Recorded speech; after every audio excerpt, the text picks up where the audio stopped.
Bien amigos, 8:32 de la mañana y ya estamos en cabina con el señor Víctor Hugo Quijada y el señor Edgardo del Pomar, expertos ambos en temas municipales. Señores, muy buenos días y bienvenidos a Nacional. Muy buenos días, gracias por la invitación. Buenos días, parte.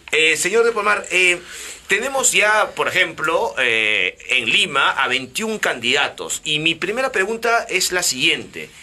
¿Esto qué demuestra? ¿Que hay mucha gente interesada en trabajar por la ciudad? ¿O que hay un caos en el sistema electoral en el Perú que permite pues que 21 personas empiecen o que parten hacia esta alcaldía, ¿no? Porque claro, con 21 candidatos la población puede estar más bien confundida, ¿no? Bueno, pensando bien, podríamos decir que hay varias organizaciones políticas que están interesadas en proponer, ¿no?, a candidatos con una importante trayectoria y sobre todo con una importante propuesta de desarrollo de la capital. Pero pensando mal, ¿no?, podríamos decir que hay mucho apetito desmedido de gente que con tal de salir en la fotografía, ¿no es cierto?, o preparar, como es el caso de muchos, la mayoría, de preparar un camino para las próximas elecciones al Congreso, no les importa usar esta plataforma, que es una plataforma seria, porque no se puede jugar, ¿no?, con el futuro de 10 millones de peruanos, en el caso de Lima, ¿no? Señor Víctor Hugo Quijada, Martín ha señalado la cantidad, pues, bueno, numerosa de candidatos, ¿no?, para la alcaldía de Lima, pero también lo que nos interesa es, y al elector, es la calidad de las propuestas y lo razonable de las propuestas. ¿No le parece que de pronto algunos candidatos están proponiendo una serie de cosas que de pronto no dependen directamente de ellos? Por ejemplo, en el tema del transporte y el tema de la seguridad. Sí, efectivamente, bueno, de acuerdo a los planes y a los estudios que han habido acerca de las necesidades que tiene Lima, principalmente está lo que tú mencionas, ¿no?, el transporte y el tema de la seguridad ciudadana, ¿no? Pero definitivamente los gobiernos locales en general y regionales no tienen todas las competencias necesarias para poder, ni presupuestalmente ni institucionalmente, para poder gestionar la satisfacción de este tipo de necesidades. Es decir, tiene que haber un trabajo coordinado, interinstitucional, intersectorial, transversal. Es decir, por ejemplo, la seguridad ciudadana básicamente depende de una coordinación directa presupuestal con el Ministerio de Economía y Finanzas y también a la vez con el Ministerio del Interior, ¿no? Porque hay que recordar que los serenazgos, es más, hay una última encuesta que estuve revisando de que la mayoría de personas, ciudadanos en Lima y en todo el Perú, no se sienten satisfechos con la labor que brindan los serenazgos, ¿no? Que debería suplir de alguna manera la labor que viene cumpliendo la policía, ¿no? Entonces, ahí no solamente es competencia y responsabilidad de un solo órgano, del órgano local, ¿no?, sino también tiene que haber una coordinación directa y tiene que haber una capacidad de gestión y con el gobierno central, ¿no? Y de igual manera ocurre con el tema del transporte. Pero yo quisiera ir más allá, ¿no? Más allá, porque mira, el problema de raíz de las grandes ciudades es la falta de planificación, ¿no? Hay que recordar que, en verdad, si no hubiera problemas en el transporte, no hubiera problemas de repente en seguridad ciudadana, en tema de la contaminación ambiental, que también figura como un tercer punto importante en la ciudad de Lima, como un gran problema, si es que hubiera planificación. Hasta el momento se sigue discutiendo el plan de desarrollo urbano, llamado plan, que debería estar aprobado y es un plan que debería seguirse hasta el 2035. Es decir, nuestra ciudad crece de una manera muy desordenada, muy caótica, y este es el origen de todos los problemas que se tienen en la ciudad, ¿no? Lima nunca fue pensada, nunca fue diseñada. Y en general todo el Perú es así, ¿no? Es decir, informal. Somos un país informal. Sobre ese tema hay una importante obra de Calderón Cobur, por ejemplo, que es un doctor justamente de sociología y que habla sobre la ciudad ilegal, ¿no? Y lo que hace relatar justamente cómo se produjo la ocupación del suelo, no solamente en Lima, sino en las principales ciudades del país, ¿no? Básicamente por la gente necesitada y aquellos pseudopolíticos que querían hacer... Bueno, las primeras migraciones de los 50, ¿no? Desde los 40, 50, 60... Cerro Agustino, por ejemplo, fue copado con la permisividad del Estado. Así es, claro, pero fundamentalmente, como se ha dicho bien, es la falta de planificación, ¿no? La Ley Orgánica Municipal le señala 3 roles estratégicos a las municipalidades. Uno de ellos, de todas las provinciales y en consecuencia la metropolitana de Lima, es la planificación integral del desarrollo, pero también del territorio, para darle un uso adecuado al suelo. De manera que tenemos que ver en los candidatos quiénes son los que realmente están exhibiendo esas capacidades, esas competencias, y si realmente pertenecen a organizaciones que tienen estudios y un plan de gobierno efectivo y real, ¿no es cierto? En ese sentido, señores, Manuel ha señalado, claro, que hay muchos candidatos que van a proponer cosas que no les corresponden, ¿no es cierto? Pero, y más bien son propuestas, en muchos casos, enmarcadas, pues, más bien en propuestas que corresponden más a la demagogia o al populismo, porque a alguien se le ocurrirá, pues, decir que solucionará la inseguridad ciudadana trayendo, pues, al ejército estadounidense, no sé. Sí. No, porque va a llegar a un acuerdo con Donald Trump, no lo sé. ¿Por qué les hago esta pregunta? Hay Exagerando, uno que ha hablado acerca de la presencia de los militares. Así es. Eso no depende de la alcaldía. ¿Por qué les hago esta pregunta? También es responsabilidad de la población, de los electores, de informarse y saber realmente, primero, cuáles son las mejores propuestas y si además esas propuestas son posibles. Correcto. Yo creo que lo que tenemos que hacer justamente es eso, una labor de educación desde los medios de comunicación y de todos los ámbitos, ¿no? Desde la Asociación Peruana de Derecho Municipal, por ejemplo, a la cual pertenezco, que hacemos justamente esa labor permanente para que la gente pueda tener a mano esta información y los ciudadanos tengan la posibilidad de elegir al mejor candidato con las mejores propuestas para la ciudad. En el caso justamente del candidato que usted menciona, es un candidato distrital, del alcalde de Surco, ¿no es cierto?, que no ha sabido hacer las cosas bien en su distrito y ahora pretende, pues, ser alcalde de Lima, ¿no es cierto?, y quien ha dicho que va a llamar a las Fuerzas Armadas. Realmente, en estos temas como en otros no sabe ni dónde está parado. Y ese es un tema que tenemos que fijarlo, ¿no es cierto?, quienes tenemos la responsabilidad justamente de ocuparnos de los temas de la ciudad para orientar mejor la decisión informada de los ciudadanos. Lo que dice Manuel, ¿cómo hace un alcalde para sacar al ejército a la calle? Es imposible. No, llegaré a un acuerdo, bueno... Ese es otro tema, ¿no? Que quería también consultarlo con ustedes.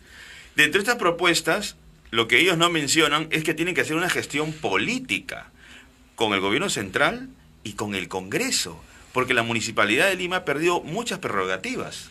Recordemos el 776. Sí, correcto. A partir, digamos, de ese momento... De Fujimori. Claro, Fujimori contra Belmont pierde una capacidad presupuestaria la municipalidad. Así que es lo que trató Fujimori frente a esta llegada repentina y de alguna manera un trabajo sostenido, ¿no es cierto?, de Belmont.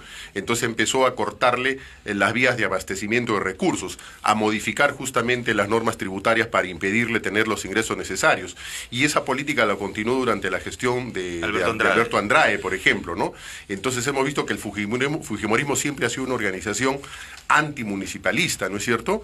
Y entonces, pero felizmente las municipalidades, creo en general, y la de Lima ha sabido cómo ir buscando los recursos. Pero para el caso de la capital los recursos son absolutamente insuficientes. El presupuesto de Lima, que alberga 1/3 de la población de todo el país, tiene el presupuesto más bajo porque además tiene funciones de región.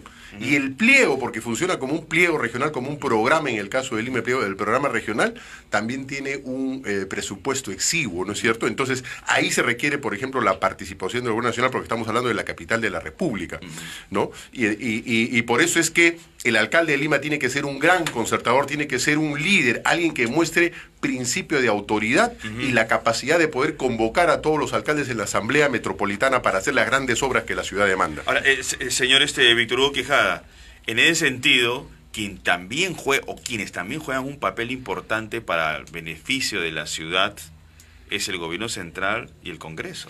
Sí, efectivamente, yo coincido con lo que mencionado por Edgardo, ¿no?, que tiene que haber una capacidad de negociación y de llegada del gobierno, bueno, de la municipalidad, no solamente del alcalde, ¿no?, sino también de los gerentes, ¿no?, porque hay que recordar que no, más allá de la voluntad política que puede tener un buen candidato de los 21 que hay, no creo que ninguno tenga una mala intención, también es el equipo que lo va a sostener, ¿no?, en lo que viene, ¿no?, porque como bien menciona Edgardo, ¿no?, en verdad las necesidades de presupuesto en todo el país son altas. Y sobre todo Lima, una ciudad con casi 10 millones de habitantes, totalmente en el crecimiento desordenado, con mucha improvisación, muchas veces de los que son autoridades locales, que asimismo puede ser que tengan autonomía presupuestaria, autonomía administrativa, pero que en la realidad no se puede plasmar los planes que van a ir presentando, que los cuales solamente 3 de los 21 han presentado, imagínate, a la fecha.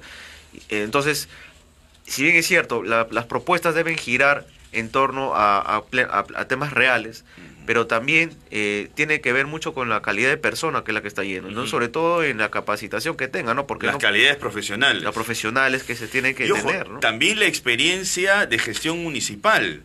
Porque la curva de aprendizaje, ¿cuánto toma? ¿Un año? Hasta ¿Año y medio?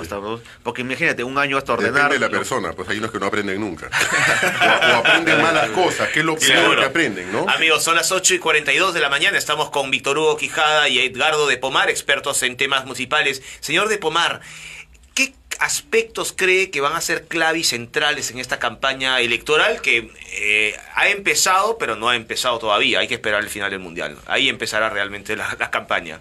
Sí, bueno, fundamentalmente son dos temas. Es el tema relacionado a la seguridad ciudadana y el tema del transporte. O sea, todos los estudios señalan y las investigaciones señalan que son los dos temas que grandemente preocupan a la población. Definitivamente el de seguridad, no solo en Lima, sino a nivel nacional. Y hay que tener en consideración que la seguridad ciudadana es una competencia de las municipalidades. Definitivamente que sí. Tanto así que la propia ley le encarga a los alcaldes, según los niveles distrital, provincial, la responsabilidad de liderar, de presidir los comités distritales, provinciales o en el caso de Lima, regional de seguridad ciudadana. Es decir, le da esa responsabilidad de asumir la dirección concertada justamente de la aplicación de los planes de seguridad en la provincia o en la región. Castañedo no se ha reunido mucho con los alcaldes distritales, que sepamos, ¿no? Nunca. Nunca. Ni en sus dos gestiones anteriores. Sí. Tal vez se reunió un par de veces, pero justamente esa es la labor. Convocar, pero no solamente en estos comités regionales de seguridad ciudadana a los alcaldes, sino a las autoridades que señala la propia ley, ¿no es cierto? Al representante de la Corte Suprema, del Ministerio Público, al representante de la policía, a los alcaldes, en fin, para poder hacer una labor concertada en esta materia. Y justamente se necesita de la coordinación y el apoyo de todos los actores del sistema de justicia, ¿no? Entonces es una labor importante y para eso yo creo que se necesita oficio, se necesita capacidad, se necesita liderazgo, se necesita saber cómo se gobierna y sobre todo tener una visión clara y de futuro, porque lo que se trata en el gobierno de las ciudades es justamente construir futuro y no solamente estar parchando, ¿no es cierto?, los problemas y las necesidades de hoy, porque el gran problema son los problemas que van a venir de acá a 5, 10 o 15 años, con el crecimiento de la población, ¿no? Ahora, señor Víctor Hugo Quijada, ¿qué se puede hacer en 4 años? En verdad es muy poco lo que se puede hacer, ¿no? Porque mira, más allá de que la calidad de candidatos, existe mucha improvisación, mucha demagogia, es muy poco lo que se puede avanzar, ¿no? Porque justo hablábamos del tema de que, bueno, viene el nuevo alcalde, tiene que un año aprender y otro año mover a las personas que están ahí, porque, bueno, lamentablemente por el patrimonialismo que existe en general en nuestro aparato estatal, va con su gente, como se llama, ¿no? Entonces, hasta que se muevan las instituciones, por ejemplo, tenemos entidades recaudadoras importantes como EMAPE, tenemos por transporte, ¿no? Tenemos el Instituto Metropolitano de Planificación, que está muy debilitado, ¿no? Que debería trabajar sobre todo en las políticas de largo plazo, ¿no? Porque se supone que el alcalde que no entra a refundar la ciudad, ¿no? Porque, sí, mira, imagínate, a pesar de, bueno, la ley orgánica le da autonomía a las municipalidades, pero eso no significa que cada alcalde tenga que refundar, o es como si fuera un país autónomo, ¿no? Cada quien, al fin y al cabo, tiene un distrito, una provincia, una región, pero es como si fuera un país prácticamente, porque tiene autonomía total. Y a veces el gobierno central, a pesar de que podría, digamos, de alguna manera recomendar, o los aparatos de fiscalización y sanción no pueden intervenir, ¿no? Entonces, a lo que yo voy es de que debe existir liderazgo, ¿no? Tiene que haber liderazgo y sobre todo la capacidad de gestión y la voluntad no tiene que faltar ahí, ¿no? Porque si no, otra vez caemos a la lentitud, ¿no? Hay muchos casos de personas improvisadas que entran, por ejemplo, lo que pasó en la última gestión, por ejemplo, de Villarán, que no se pudo avanzar casi nada en algunas obras, donde hubo muchas paralizaciones de obras que recién, bueno, están saliendo a la luz algunas, pero también muy cuestionadas, ¿no? También es importante resaltar el tema de la fiscalización y sanción que debe, por ejemplo, realizar los regidores, que deben realizar la Contraloría, los órganos de control interno, ¿no? Entonces, en 4 años lo que se busca es, de verdad, la mayor eficiencia, y esto debe buscarse en el aparato en general municipal, regional, en vista que si es que existieran políticas de largo plazo, podría el alcalde que viene o el gobernador regional que asuma seguir la posta, ¿no? Como una carrera de postas, agarrar la posta y seguir, continuar. Pero lamentablemente por la idiosincrasia, por la falta de criterio a veces y los revanchismos y los problemas internos políticos. Que no hay lamentablemente políticas municipales a largo plazo. No existen políticas municipales a largo plazo. Por eso es que venimos planteando justamente la creación de la superintendencia y la descentralización, porque tiene que haber un órgano superior sin afectar la autonomía de ningún tipo de nivel de gobierno, llámese el local o el regional, para que pueda supervisar primero la elaboración de los planes, como decía bien el doctor Víctor Hugo Quijada. La planificación no se puede dejar de lado, de manera que exigir el cumplimiento de las normas y luego el cumplimiento de las tareas que se han propuesto. Pero además hay que señalar respecto del periodo que tienen los alcaldes para gobernar las ciudades, que desde los años 80 se estuvo reclamando que 3 años era muy poco, y en consecuencia la Constitución del 93 se cambió y se puso 5 años y luego lo bajaron a 4, sin ningún conocimiento, justamente porque lo que sería es eso. Y luego fuimos durante la gestión del señor Ollanta también la modificación constitucional de la prohibición de la reelección. Yo creo que la reelección debe darse por un solo periodo, porque estamos viendo justamente aquí que es muy corto el plazo y sobre todo que se trata de elecciones vecinales, es decir, mayoritariamente. En Lima notamos que esto es más político, pero en el interior del país las elecciones son vecinales, ¿no? Y tenemos el agravante justamente de la invasión el aparato político del Congreso, primero con el recorte del periodo, ¿no es cierto?, del 5 a 4, y luego que ya no hay reelección. ¿Dónde se decidió eso? Eso se decidió en el Congreso, hubo un cambio constitucional. En una maniobra totalmente populista, Eso ¿no? fue en el 93. Pero por supuesto, o sea, después de que se aprobó la Constitución, cuando vuelve el CCD. El CCD, ¿no es cierto?, se hace una modificación para que sea 5 años, por eso que la revocatoria se decía que debería ser a partir del segundo y del tercer año. Así es. ¿No? Entonces se modifica y luego se baja a 4, y se decía además que las elecciones municipales y regionales deberían coincidir con la mitad del periodo de las elecciones generales, y no coincidir muchas veces en el mismo año como viene pasando, ¿no? Entonces ahí hubo una modificación sobre la base de toda una experiencia de años. Entonces se dijo 5 años, ¿no? Y luego viene la otra manoseo, si se quiere, al tema municipal, el tema dicen no a la reelección, creyendo que con una norma y una prohibición se acaba con la corrupción. No, cuando a veces la corrupción viene del mismo Parlamento, cuando se están rifando las obras para después ahora ver cómo las sacan. Le han ¿no es cierto? encontrado pues una alternativa a esto para poder pretender perpetuarse, digamos, en el poder municipal, algunos alcaldes que postulan pues sus esposas, las exesposas. La reelección, la famosa Bueno, reelección la encubierta, criollada, ¿no? pues, ¿no? Los La criollada. hijos, o sea, ¿de qué estamos claro. hablando? Así es, esa es la criollada, porque realmente lo que hay que atender es el espíritu de la norma. Si bien es cierto no nos pudo gustar la modificación constitucional, lo cierto es que está. Y entonces lo que hace la norma es impedir que quien ejerce el cargo. Hay otras interpretaciones que dicen, no, es para que el que fue elegido, porque es no reelección. Pero realmente el espíritu de la norma es para el que ejerce el cargo no saque ventaja de esa posición, es el espíritu de la norma. Entonces, muchos de los que han accedido ahora al cargo, porque los titulares fueron presos, ¿no es cierto? Entonces dicen, como yo no he sido elegido, yo sí estoy habilitado. Yo considero que la prohibición debería alcanzarles, ¿no? Y al mismo tiempo tampoco permitirles que postulen como primeros regidores, ¿no? Seguramente ya en contubernio, en arreglo con el que va a la cabeza, en algún momento se bajará y entonces volverán a tener las riendas, ¿no? Del municipio respectivo. Entonces, yo creo que acá hay que legislar con claridad, pensando justamente en el futuro de las ciudades del país, con equilibrio, sin extremismo, porque vemos cómo es que el Congreso normalmente manifiesta una actitud extremista, bueno, para que vamos a hablar con el caso de los medios de comunicación, justamente el impedimento de la difusión y contratación, etcétera, pero aquí siempre se va de un extremo a otro, ¿no? Y hay cosas que hay que corregir porque, repito, lo que está en juego aquí es justamente el desarrollo y el futuro de los ciudadanos, de los vecinos de cada ciudad, de cada provincia, ¿no? Ahora, doctor Víctor Hugo Quijada, ¿se puede evitar este tipo, digamos, de reelección velada? Bueno, en verdad la ley de la no reelección es una ley mal pensada, que bien, si bien es cierto, como dice Edgardo, el espíritu de la norma era evitar, digamos, aquellas personas que han tenido temas por problemas de corrupción o se le cuestiona algún tema legal, puedan volver a ser elegidos, ¿no? Porque para empezar, en 4 años es muy poco lo que se puede hacer. Y encima no puedes seguir una gestión, de repente lo que has estado avanzando lo dejas a medias. Claro. Entonces, y eso de alguna manera está tratando de, bueno, lo que se busca ahí, muchas personas que se están lanzando, muchos actuales autoridades, lo que hacen es sacarle la vuelta a la ley, ¿no? Para poder mandar, como bien se menciona, ¿no? A los hijos, a los parientes, algunos están cambiando de domicilio a otra provincia, a otro distrito, donde eran los papás, donde eran los abuelos, ¿no? Ahora sí todos se acuerdan que eran de provincia. Entonces, bueno, en la actualidad, bajo el marco normativo, no se puede establecer una prohibición para que ocurra esta sacada de vuelta a la ley, como dice Edgardo, la criollada, no se puede evitar. Y este es un gran problema porque la ley no fue bien pensada, pues. Al no haber sido bien pensada, acarrea todo este tipo de consecuencias jurídicas que a la fecha no se puede evitar y que puede indignar a muchas personas, nos puede parecer mal a cualquier ciudadano, porque no se ve bien, ¿no?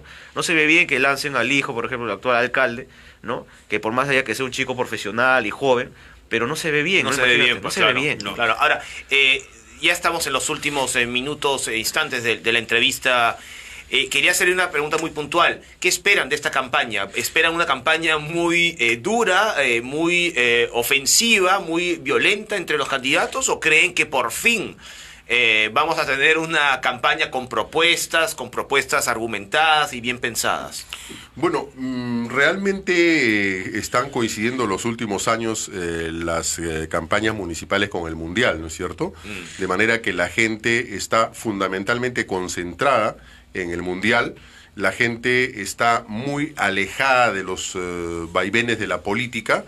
La campaña, como se dice, está fría todavía, pero esperemos que sea esta una campaña de propuesta. La campaña va a ser corta, o sea, esto va a ser en agosto. Agosto-septiembre. Agosto-septiembre, Sí, dos dos meses. meses. Una campaña rapidita. El que pueda conectar mejor con la población seguramente es el que va a salir victorioso, y esperemos que sea esta persona que tenga las propuestas y la autoridad suficiente como para poder gobernar esta ciudad. Con 20%, y eso es también preocupante, ¿no? Es preocupante porque resta legitimidad, pues, ¿no es cierto? Entonces, la gran responsabilidad nuevamente de los partidos políticos de que deberían de poner a sus mejores hombres y mujeres para el gobierno de las ciudades.